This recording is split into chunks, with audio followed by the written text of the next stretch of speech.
किया था वो बहुत ज्यादा वायरल हो गया था, जिसको आपने इतना बड़ा हुआ मचा दिया है जैसे कि। ভারতের এমএস বিশ্ববিদ্যালয়ের ভাদোদারাতে চলছিল সাংস্কৃতিক উৎসব। সবকিছুই ছিল স্বাভাবিক যতক্ষণ না স্টেজে ওঠেন এই ছাত্রী। আর যখন স্টেজে উঠে নাচ পরিবেশন শুরু করলেন, তা জন্ম নিল আলোচনা সমালোচনার।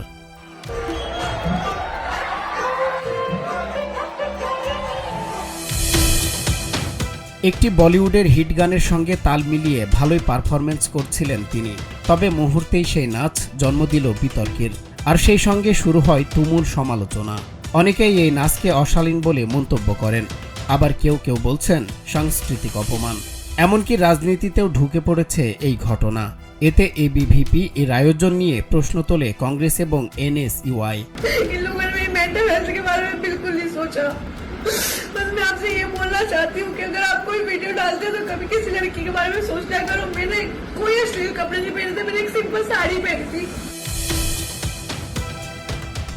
বিতর্কের এই উত্তাল ঢেউয়ে সবচেয়ে বড় আঘাতটি এসেছে এই ছাত্রীর ওপর।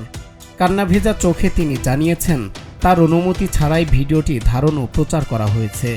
রাজনীতির নোংরা খেলায় তাকে গুটি হিসেবে ব্যবহার করা হয়েছে বলেও তার আক্ষেপ। वीडियो डालने से पहले मैं उनसे परमिशन ली कि मेरा पर्सनल वीडियो क्यों डाला चाह रहे हैं। आपने सिर्फ दूसरी पार्टी को, उन लोगों को टारगेट करने के लिए एक लड़की का सहारा लिया। आप लोगों को इस चीज से कोई मतलब नहीं है, ठीक है ना। এই ঘটনাটি এখন কেবল একটি নাচের ভিডিওতেই সীমাবদ্ধ নেই, বরং এটি প্রশ্ন তুলেছে ডিজিটাল নিরাপত্তা এবং একজন শিক্ষার্থীর ব্যক্তিগত গোপনীয়তাকে নিয়ে। জনসমক্ষে আসা একটি পারফরমেন্স কিভাবে ব্যক্তিগত আক্রমণ এবং ট্রলের হাতিয়ার হয়ে ওঠে তা নতুন করে ভাবিয়ে তুলেছে সবাইকে। आपको सिर्फ मिर्च मसाला चाहिए होता है, इसलिए आपने सिर्फ लड़की को टारगेट कर दिया कि इसने ऐसा करना है, जबकि मैंने इतनी कोई बड़ी बात नहीं थी। और भी मुद्दे हैं देश में, और भी मुद्दे हैं वडोदरा में, इसको इतना बड़ा बना दिया।